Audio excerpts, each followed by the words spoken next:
I've heard many people saying, I want to start a business but have no ideas. And in this video I'll share a brainstorming framework that can help entrepreneurs overcome their mental blocks and hangups as they decide on a new idea for their startup or any kind of business. There is a great quote from Awaken the Giant Within by Tony Robbins, which goes, "The quality of your life is a direct reflection of the quality of the questions you're asking yourself." And my favorite question I always ask myself, I have it written down in my daily reminder, it is, what good business nobody builds? Very often we see entrepreneurs from Africa, from Latin America, asking the question, which good business exists in the US and nobody is building it in my country? And then we see many startups popping up described as DoorDash for Africa or Alibaba for Latin America, and so on and so forth. If you carry this question with you all the time, sooner or later you'll find an idea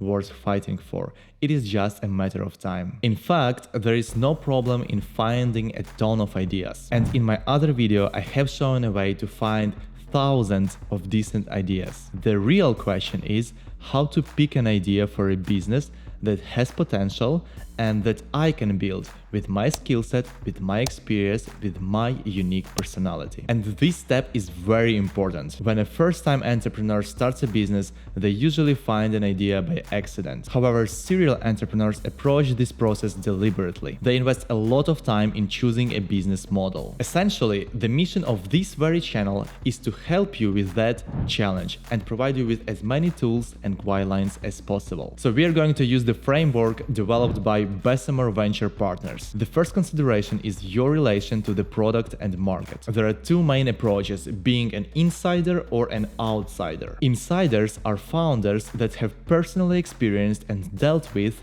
the problem they are trying to solve. They have first-hand knowledge and can speak to prospective customers as peers. However, insiders may be less likely to challenge prevailing assumptions and think, let's say, out of the box. On the other hand, outsiders are like immigrants from a distant land. They bring a fresh perspective and are more likely to approach the problem differently. They may have experienced the problem as a customer, but have very little industry expertise. And because of this, they may face challenges. But their naivety can be a great strength if they are self-aware and willing to learn and iterate quickly. The paradox is that among all the unicorns in the world, 50% of them were built by outsiders, people who had no previous experience in the industry. And of course, the remaining 50% were built by the founders that already had 10, 15, 20 years of experience in the industry. It means that both approaches, as I said, have advantages and disadvantages. For example, Zoom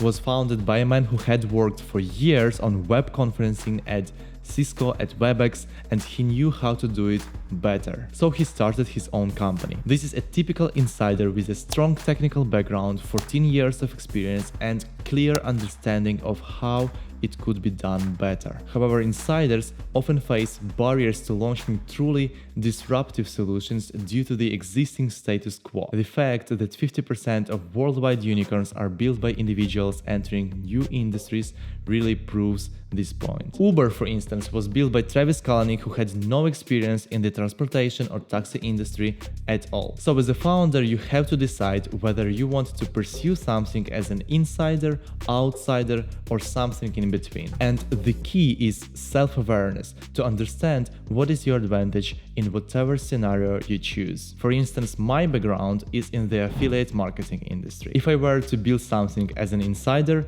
it would likely be a solution tailored for affiliates or advertisers. But I know that I am not curious enough about the affiliate marketing industry to outperform others. So I choose to test my startup hypothesis mostly as an outsider because I want to work on something that I am genuinely curious about, and I'm aware and ready to do this quantum leap in order to solve problems in new industries. The second fundamental consideration is the extent of product innovation. Do you want to create a product for a market that doesn't exist at all? Or are you going to create a better product and incremental innovation for an existing market? It depends very much on your risk tolerance. Zoom did not create a new market. Video conferencing and video communication already existed. And according to statistics, out of 1,000 unicorns in the world, 80%, so 800 out of 1,000, were created in existing markets. But there is other 20%, like Airbnb. There was no market for staying overnight at someone's home on a mattress. But such a new market emerged.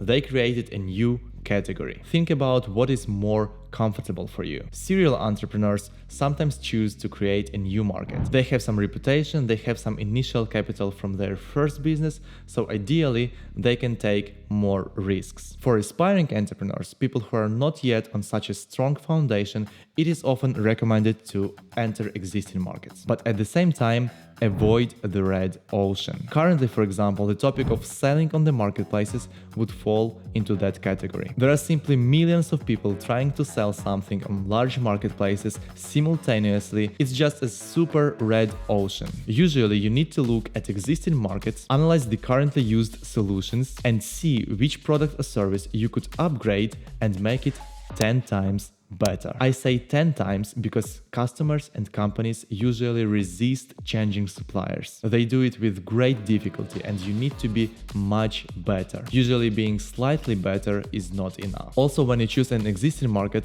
it's better to choose markets that are undergoing very dynamic changes. When we choose markets that are relatively static, such as energy extraction, or where long-term projects of 20 years and capital expenses are required, they change very slowly, and it is very difficult for new companies to enter. Therefore, the faster the existing industry changes, the better it is for a new startup. The third question is about the size of the market you are targeting. What is the maximum potential of your business model? There are many debates about it. Choosing a niche, finding a narrow audience for whom you can create the perfect product. For example, a niche travel agency specifically for solo female backpackers. It is a very narrow category. Or you can go broad, targeting the mass market. There are some startups, when asked who is your target audience, they say all men over 25 years old. So basically everybody. And again, both approaches have their advantages and disadvantages. Choosing a wide audience can lead companies to create something irrelevant. You know,